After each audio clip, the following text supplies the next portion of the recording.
I'll never forget what my mother would tell me whenever I was having a tough time in school or some issue as a child growing up.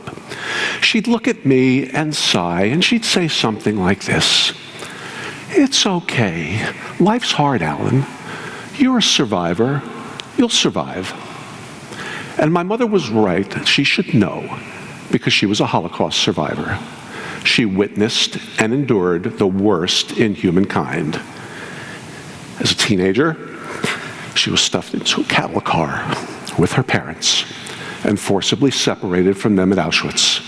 She was pushed in one direction, they in another. She lived. They died. I can't imagine how the demons played inside my mother's head each and every day of her life. For as long as I knew her, Mom knew, believed, and to the core of her being, thought that Jewish people were put in this earth to suffer. And who could blame her for thinking that? But that's how Mom modeled me to live in this world. In high school and college, I had great grades. I graduated with honors. But I saw other people who were better than I was, and I beat myself up over it because I wasn't at the top. In dental school, I didn't have to beat myself up. Our instructors did that for us. BJ, you know all about that, don't you? But I thought I was the only one who was getting beat up. And when I got out into the world and I saw the masters project their beautiful work up on screens in continuing education courses, I saw my work as totally inferior and inadequate. And you know what I did? I beat myself up. For 5 decades, I zeroed in on all my flaws and imperfections and took the poison of comparing myself to what I thought others were. Mom taught me I was put in this world to suffer, and I was doing one amazing job of it. I was a great victim. And you know, it was to a point where I had all the joys of life in the palm of my hand, and I couldn't even grasp them. Now, Zanya Winans, you deal with a lot of dentists all the time. You know this type, but I bet you don't know the name of the disease because I coined it. It's called PMD, Perpetually Miserable Dentist. And that was me, and it hurt. So what did I do to cure my pain? Easy. I bought a big house. I figured if I had a big house, I could live good, just like the big boys do. And I bought a fancy car so I could drive around town just like a big boy. And I had a big budget for advertising on local radio so I could go on there live every Tuesday morning and sound just like a big boy. Now, I was real smart about all this spending, mind you. I didn't go for the boat. You want to know why? I get seasick. I wasn't going to have any of that. But pretty soon I was up to my eyeballs in debt. And a few years after I got that big house, that fancy car, and the amazing celebrity radio personality status, my wife and I found ourselves living paycheck to paycheck in our 50s. And I thought I was miserable before I had all that stuff. Now I really was sick with PMD. I needed an antidote fast. So what do? I had to sell the house under duress. I had to give up the radio gig. I kept the car.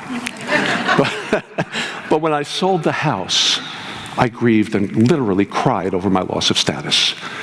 And I worried, what are people going to think when my friends, my patients, my colleagues, they're going to find out that Alan lives in a townhouse and he's a total failure. But you know what happened? I stumbled onto the real cure for PMD, and let me tell you how I did it. My quintessential Jewish mother did one thing when my brother and I weren't feeling well. And you don't have to be Jewish to know that the universal antidote for anything is, come on, chicken soup. You got it. Good audience. Mom's chicken soup is the best. It had stuff like kosher chicken, carrots, celery, some weird thing called soup greens. I don't know what that is. And the big prize in the middle of the bowl was the matzah ball. You know, it was almost worth getting sick to have Mom make some of that magic elixir. Now, I have a recipe for chicken soup for a better, richer, stronger life in and out of dentistry. It's got 5 ingredients. I want you to pay attention. Take some notes. Step number 1, skim the fat.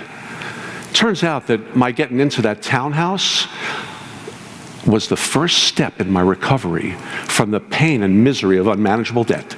Cash flowed again. My practice jumped. I was able to practice the way I wanted to practice, and I found my why. So dream big, but live in reality. Live below your means. Now, I'm not suggesting that you sell your house, But what I am telling you is that if you're struggling financially, there's got to be some 800-pound gorilla in the room that you can get rid of. Skim that fat, just like Mom did, because the soup of life is going to taste better. Ingredient number 2 is your health. Now, in the middle of all this PMD stuff, I took a look at this picture of myself, and I really did become a big boy, but not in the way that I really wanted. So, wow. With our newly found discretionary dollars, my wife and I invested in personal trainers and nutritionists. Look what happened. We got healthy. We eat right. We work out like maniacs. And you know what? The way she looks at me after 46 years, oh, wait a minute, where'd that come from? Well, you married guys know that happens, but this happens too, and it feels pretty darn good.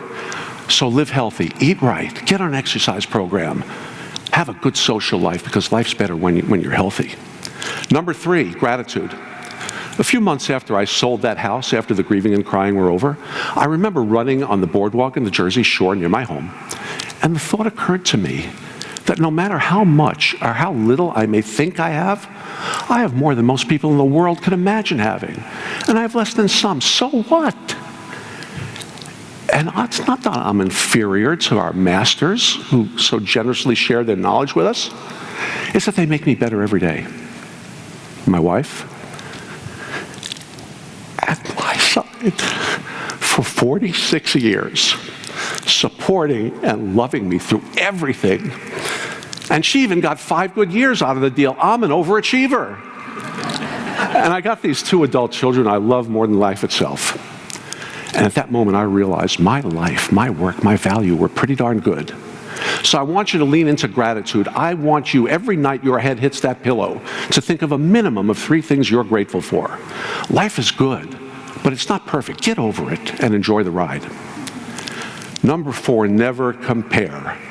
Now, my life is great and it's getting better every day, but there are mornings that I wake up with a good dose of imposter syndrome, and I wonder if all this stuff's going to work out and I really know what I'm doing. The difference now is I'm able to override that because I know I'm good and I'm having fun. And at an age where the experts say I should be retiring, I am just getting started. I love what I'm doing. And I kind of like myself too. And all those stupid jokes I tell over and over again that people like Mark LeBlanc tell me I should knock off because I'm not funny. LeBlanc, you're wrong, I'm right, I crack me up. So, never compare. Bring your best self each day and just get a little bit better. That's all you gotta do. My mother died in 2012. 5 days after her 87th birthday, and she was finally liberated from the demons that haunted her all of her life. And I'll always remember the last thing I told her as she lay in the hospital, eyes open and transfixed, unable to speak, but I was told able to hear. Mom, I said, every speck of decency inside of me comes from you. Now, ingredient number 5, the big matzo ball in Mom's memory is this one. Get rid of the doubt. Because the stuff you carry inside of you will stop you only if you allow it to. And if your perceived flaws and imperfections cause you to hesitate for one moment to do something out of the goodness of your heart or the sharpness of your wit, if they cause you to see yourself as anything other than a well-intended, well-trained human being designed to be very good but not perfect, I want you to do what we heard about yesterday. I want you to go to a quiet room, stand in front of a mirror, hands on hips, chin up, raise your arms in celebration of the greatness inside of you, and carry on. This recipe is my mother's gift to you, in my voice. And I know that there's somebody in this room who needs to make that soup for themselves. If just one of you does that, or if just one of you takes this recipe to a friend, a client, or a colleague who's down and out, her suffering will not have been in vain.